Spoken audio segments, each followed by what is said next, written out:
Pour la bande originale du jeu, on a essayé d'être For the soundtrack of the game, we tried to be very close to what is done in film. We were constantly asking at each place in the game, why are we putting music here? What is it going to say?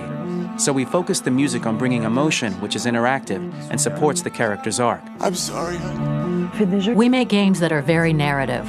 We're really into interactive drama, so the soundtrack also had to go in that direction, supporting the three characters' very different stories. My name's Philip Shepherd, and I'm a composer and a cellist and a producer, and today we're at Abbey Road Studio One, which is my favourite studio in the world, and today we're recording the soundtrack for Kara.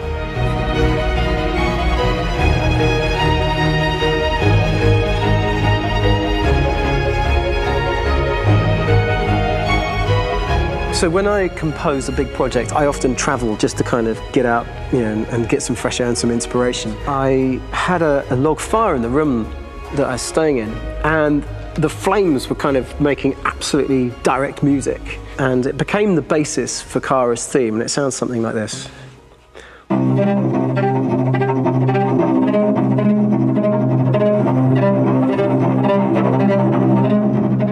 Now, over the top of that, I found a little theme that just seemed to fit over the top, which was taking Kara's name, Kara, Kara, and just using like a two-syllable motif, and it sounds like this. We're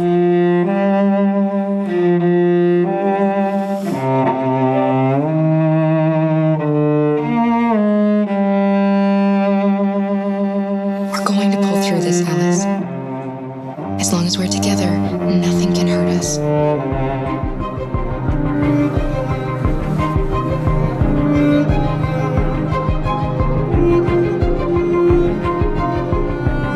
And all the time that's fitting over it.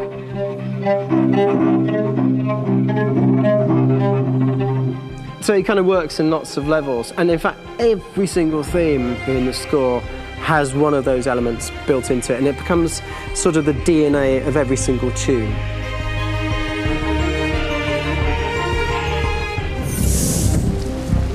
They're over there!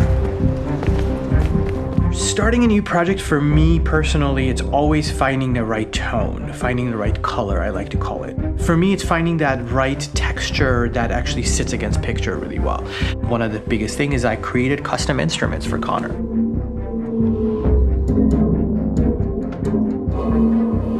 I pulled out all my vintage synthesizers to be able to capture this robotic person, if you will.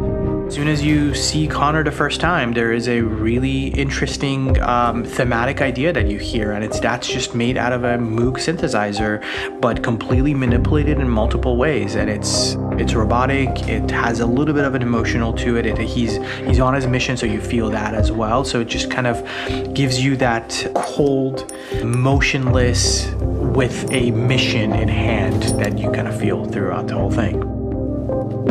Some people are asking, have androids become a threat to our security?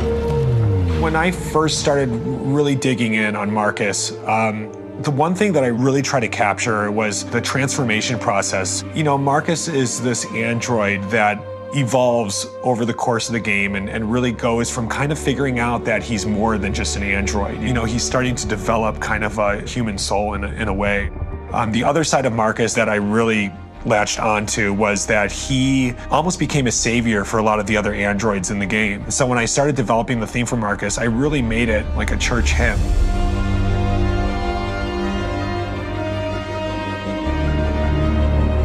I wanted it to be very simple. I wanted to make it a chordal melody. I really wanted to make it almost like a Bach hymn.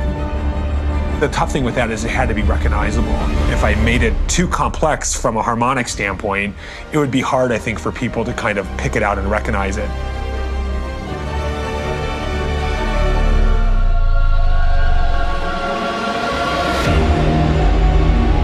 I gotta be honest, when we first started on this path, I've said, oh man, this could be pretty messy, it could feel disconnected, but it's amazing how they really guided us and got us to really kind of all be in the same world, but at the same time feeling completely different. So it's really gonna stand out and kind of be one of those games where people are really gonna notice the music and kind of how it was crafted and, and all the hard work that went into being able to pull it off in a graceful way.